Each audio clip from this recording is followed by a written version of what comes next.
Argentina's President Milei has had a tough few months. His approval ratings have been slipping, his La Libertad Avanza party got battered at the Buenos Aires provincial elections a couple of weeks ago, and perhaps most importantly, the Argentinian peso has been steadily declining, stoking inflation and straining Argentina's meager foreign exchange reserves.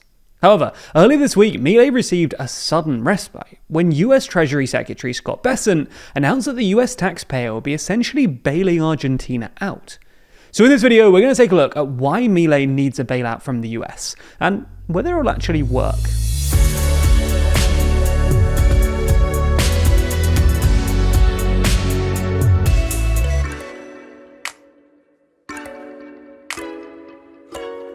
Who's the worst politician right now? Here are our thoughts, and argue with us on our podcast, The World Leader Leaderboard. Find it on the TLDR Podcast YouTube channel or in your favourite podcast app. So, let's start by quickly explaining why Milei needed a bailout in the first place. We did a whole video on this a couple of days ago, so go and check that out if you want to know more. But the TLDR is that the Argentinian peso wasn't doing as well as Milei hoped it would. For context, before Milei, the peso essentially had two exchange rates: the official rate, claimed and managed by the government, and the unofficial or actual market rate, known as the blue rate.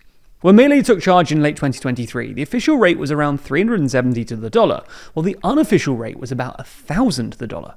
In other words, the government was pretending that the peso was worth about 3 times as much as it actually was. Now, in a way, the simplest thing that Milei could have done would just be to immediately devalue the official rate to the unofficial rate, which would have essentially unified the currency and allowed the peso to float, i.e. have its value determined by market forces, like most other currencies in the world. However, despite his stated commitment to free markets, Milei didn't do this, because he knew that such a dramatic devaluation would trigger a massive increase in inflation. This is because Argentinian households import lots of stuff, so a steep devaluation in the peso would make all of these imports more expensive, thus pushing up inflation. Such a massive spike in inflation would both destabilize the economy and risk undermining Milei's popularity, which would in turn make it harder for him to push his reforms through Congress, where his party only has minimal representation, or convince investors that any of the reforms he did get through would actually stick. After all, the lower Milei's poll numbers fall, the more likely it is that his reforms will ultimately be undone by his successors. Anyway, the key thing to know about Milei's peso policy is that he knows the free market thing to do would be to let it float, but he didn't want to devalue it too fast for the fear of stoking inflation. Now, Milei did dramatically devalue the peso's official rate by about 50% literally 3 days after taking office, but it was still overvalued, and this triggered a dramatic spike in inflation, with month-on-month inflation rising to 25.5% in December. To avoid further stoking inflation, Milei refrained from another large devaluation and instead moved to what's known as a crawling peg, devaluing the peso by 2% each month, with the idea that the official rate would eventually catch up with the unofficial rate. While inflation did stabilize somewhat, the two rates never converged because the peso's unofficial rate kept declining even faster than the crawling peg. So in April of this year, Milei took the leap, scrapped most capital controls and let the peso float, essentially unifying the two rates. Originally, it looked like a massive success, and the peso stabilized at around 1,100 to the dollar, well above Milei's stated lower bound of 1,400, which meant Milei didn't have to use any of his IMF dollars to defend it. However, in recent months, the peso has started coming under pressure. Things started going downhill in July when the peso posted a sharp decline after economic data published that month suggested that Argentina's economy wasn't doing brilliantly, contracting slightly in May and June. Then in August, leaked recordings implied that Milei's sister, who is probably his closest political confidant, had been stealing millions of dollars from Argentina's disability agency.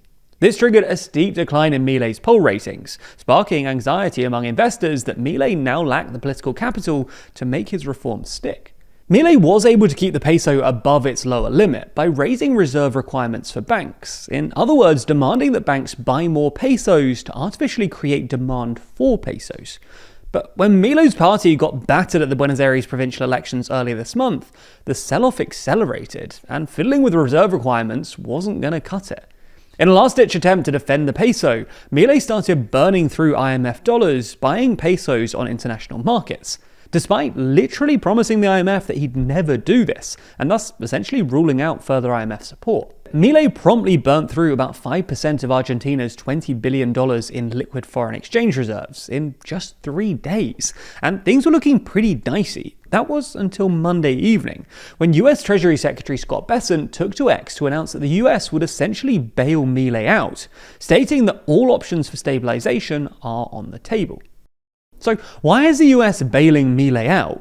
Well, in comments to the media, Bessent said, "We're sending a message that if you do the right thing, if you follow good policies, if you're aligned with the values of the United States, then we're willing to provide assistance when things move out of equilibrium."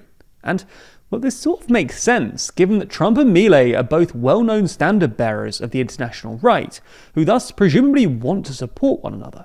But we should note that when it comes to their actual policies, Milei and Trump are miles apart. Trump loves tariffs, failed to meaningfully cut government spending, and is constantly intervening in the economy, even buying up stakes in companies.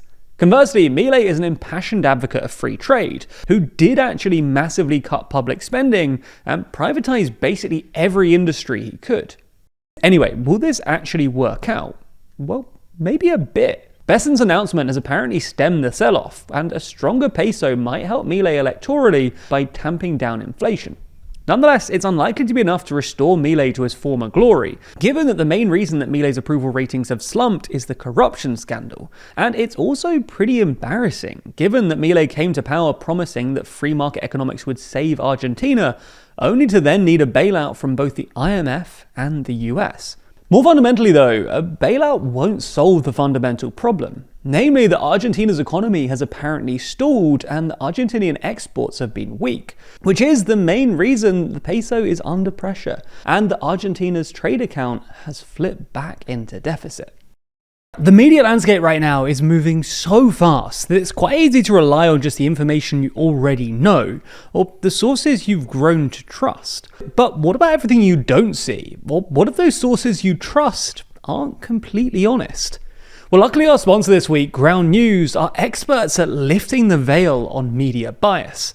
Their website and app, developed by a former NASA engineer, collects thousands of articles from across the media landscape, putting them all into one place for you to easily compare how the news is being covered around the world. For example, this story on Milei's bailout has been covered by 165 sources, with 13 reported by the left and 30 reported by the right. That's not all though, as Ground News offers a bunch of super handy features. We especially like their blind spot feed, as here you can see stories that have been disproportionately covered by one side of the political spectrum or the other. For example, if you lean left, you might have missed this story about Macron getting stuck behind Trump's motorcade ahead of the UN General Assembly meeting in New York. It's important to know exactly what's circulating online in different echo chambers, instead of purposely choosing to stay in the dark. We all know that the current media sphere is always trying to get your attention by any means necessary, to sway you into thinking one thing or another. So having a website that helps you spot when that's happening is a real game changer. So if you're interested in staying on top of the news and trying everything that Ground News has to offer, then you can get a 40% off the unlimited Vantage Plan subscription by using the link in the description or scanning the QR code on screen. This limited time offer is only available here, so make sure you go to ground.news/TLDR or click the link in the description to get started and support an independent news platform working to make the media landscape more transparent.